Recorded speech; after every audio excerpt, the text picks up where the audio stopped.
ఓం శ్రీ గణేశాయ నమః. అందరికీ నమస్తే అండి. తెలుగు పంచాంగానికి స్వాగతం.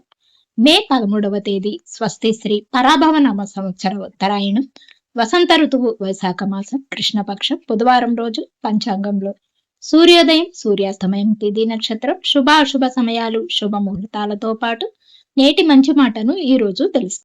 వీడియోలోకి వెళ్లే ముందు ఇంకా ఎవరైనా మా ఛానల్ ను సబ్స్క్రైబ్ చేయకపోతే ఇప్పుడే సబ్స్క్రైబ్ చేసి పక్కనే ఉన్న బెల్ ఐకాన్ ను ప్రెస్ చేయండి.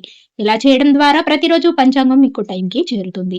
ఈ వీడియో కనుక ఉపయోగపడినట్లయితే ఒక చిన్న లైక్ చేసి మాకు సపోర్ట్ చేయగలరని ఆశిస్తున్నాను. ఇక పంచాంగం వివరాలు చూద్దాం.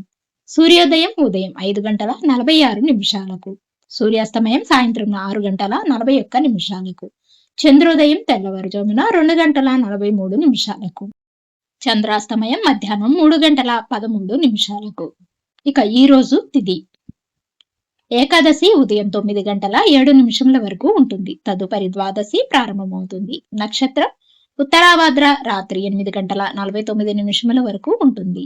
యోగం విష్కంభము రాత్రి 8:54 వరకు ఉంటుంది. కరణం బాలవ మధ్యాహ్నం 1:30 వరకు. తదుపరి కౌలవ రాత్రి 12:31 వరకు.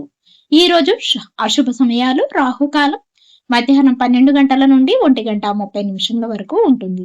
యమగండ కాలం ఉదయం 7:30 నుండి 9 గంటల వరకు ఉంటుంది.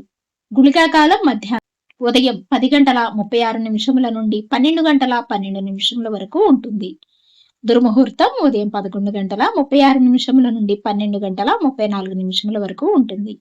వర్జము ఉదయం 6:37 నుండి 8:11 వరకు ఉంది. ఇక ఈ రోజు శుభ సమయాలు అభిజిత్ ముహూర్తం ఉదయం 11:45 నుండి 12:37 వరకు ఉంది. అమృతకాలం రాత్రి 7:19 నుండి 8:51 వరకు ఉంది. బ్రహ్మ ముహూర్తం తెల్లవారుజామున 4:12 నుండి 5 గంటల వరకు ఉంది. ఈ రోజు విశేషాలు అపర ఏకాదశి. శుభ ముహూర్తాలు ఈ రోజు వివాహానికి, పెళ్లి చూపులకు, శ్రీమంతానికి, భారతాలకు, నామకరణానికి, అన్ని రకాల శుభకార్యాలకు ఈ రోజు చాలా అనుకూలంగా ఉంది. చివరిగా నేటి మంచి మాట, నిన్ను నువ్వు మోసగించుకున్నంతగా ఇంకెవరు నిన్ను మోసగించరు. ఇవండి ఈ రోజు పంచాంగం వివరాలు. తిరిగి రేపటి పంచాంగంలో మళ్ళీ కలుద్దాం. అంతవరకు సెలవు. నమస్కారం.